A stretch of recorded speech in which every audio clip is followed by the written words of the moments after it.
guys, finally another video. Are you proud of me? Well, I've been working really hard to get some new equipment in here. I know the previous videos were a little bit too dark and things like that. So I've been working really hard to make them look a little better, a little brighter. I've also had some bad things happen. One thing is I am no longer able to publish my book. Somebody else is publishing a similar book. So the book is out, but there's actually some silver lining in that. All the patterns that I was going to put in the book, I can now show you. And one thing that I was going to do on the book was show you secondary patterns using the artistic, exotic, hectic, hillbilly hexagons, the Oz. A lot of people look at those and they don't realize the secondary patterns that go along with them. But now I can show you the secondary patterns. If you go to the website and look up the newest releases and click on the photo for the newest release, you can go into another photo and you can see how those designs make secondary designs. And that's part of what I'll be showing you from now on in videos, because now I am able to. There's going to be a lot more technique videos, and today I want to talk about a technique that was going to be in the book, and since the book is no longer, I get to show you the technique now. And the technique is that you can use any of my blocks with a hexagon in it. You know that I make hexagon blocks, but a lot of the blocks have hexagons inside the hexagon. Like it might be divided up with diamonds, triangles, and a few hexagons. So you can use any of the blocks with the hexagon in it, such as, for an example, we'll use number 13, stepping stones. You see how stepping stones is a hexagon, but it also has 3 hexagons. Well, that block can be used as a pattern for a bigger quilt. You can make a quilt with 3 inner hexagons, and here I have an example of it. See, there it is bigger. It's got 3 hexagons, just like this one, but they're divided up, they're 3 different Oz. Or you can use the same Oz, doesn't matter, but you can use 3 hexagons and make a quilt. You can do that with any of the Oz that have a hexagon within the design. And today, we're going to stick with this design. We're going to stick with number 13, stepping stones, and we're going to make some quilts out of number 13. And I'm going to actually take number 13 and put them in each of these spots. You can use 3 different ones, but I'm going to do 13 in each one. I like to call it almost number 13 cubed because you're doing it 3 times. Let me show you some examples. Right here I have this really wild quilt. As you can see, it's got, I don't know if you can see, but it's got 3 different hexagons in there of number 13. And I've had a lot of people request to see this block, and the reason is, yes, it's very wild, but it is using Deco by Jason Yenter. A lot of the fabric companies, or a lot of the fabric designers, have fabrics that are pretty, with pretty designs, but they also have borders, and I love to use borders. Now this isn't really a border, but yet it is. It's kind of a vertical border. So this is what Deco fabric looks like. And when I designed this quilt, I wanted to take this wild Deco fabric and play around with the kaleidoscope effect.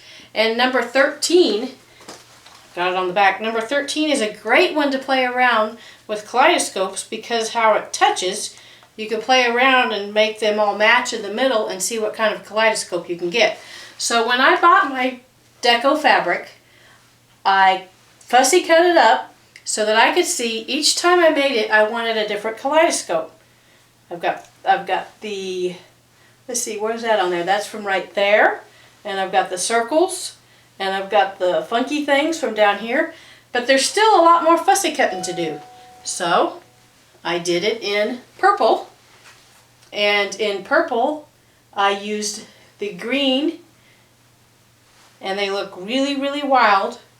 But I used the green to create 3 different effects. So each one, as you can see, is different. And then finally, I used red, and I created a lot larger one, and I'll show you what I did in a minute, but I created a lot larger one, and it's still different in the middle. Each middle has a different kaleidoscope. So let's go back to the first one. You understand that it's using deco fabric, number 13 stepping stones. Let's go back to the first one and look what I did real quick. This one just has the 3 hexagons in there and the diamonds on the edge. You know that the diamond on the edge finishes it so that it makes a block. To quilt it and finish it on the edge here and to back it, I just did a simple, actually I didn't do it, a friend of mine named Jessica did it. She did all my quilting for me. She did a beautiful job and she finished all the edges of the quilts for me. All she did was she took the 2 together, she placed them together and she whip stitched the edge. That's an easy way to finish hexagon edges, is you just take the 2, take the front, take the back, place them together and whip stitch them just like you're doing your hexagons. Alright, let's look at the next one. The purple one, once again, Jessica did a beautiful job finishing this one up.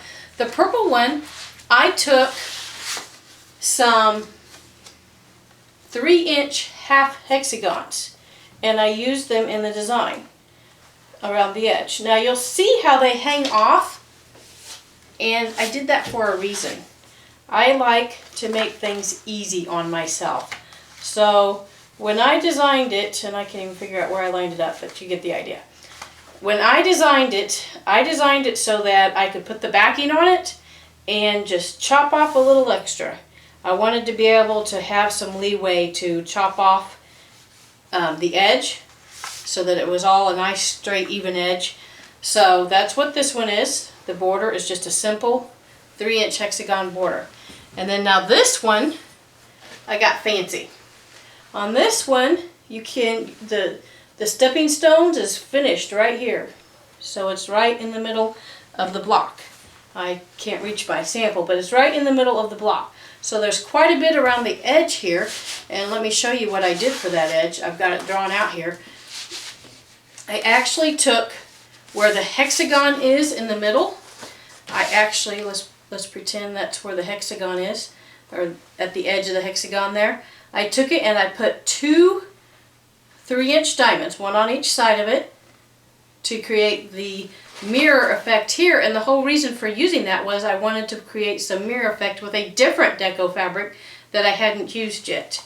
And then to create this fun border, and the few people that have seen this love the border that I used, well, I just used some diamonds. I used 2-inch diamonds and stuck them in there. Once again, if I had them on there, you would see that they hang off. I don't think I have one. I don't. You would see that they hang off the edge a little bit. There we go.